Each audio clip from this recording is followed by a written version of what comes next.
Oi, crianças, boa tarde, tudo bem? Então tá bom, estamos finalizando nossa semana, chegando no dia 15 de maio, sexta-feira.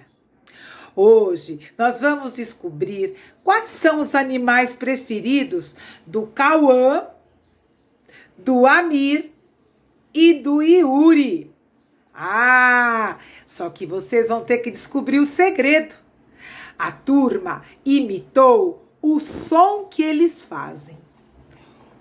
O animalzinho preferido do Cauã faz au au. Do Amir, quá quá.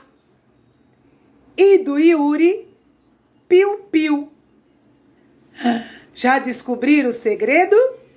Quando vocês descobrirem, vocês vão desenhar ao lado de cada criança nesta linha o seu animalzinho preferido e escrever o nome dele.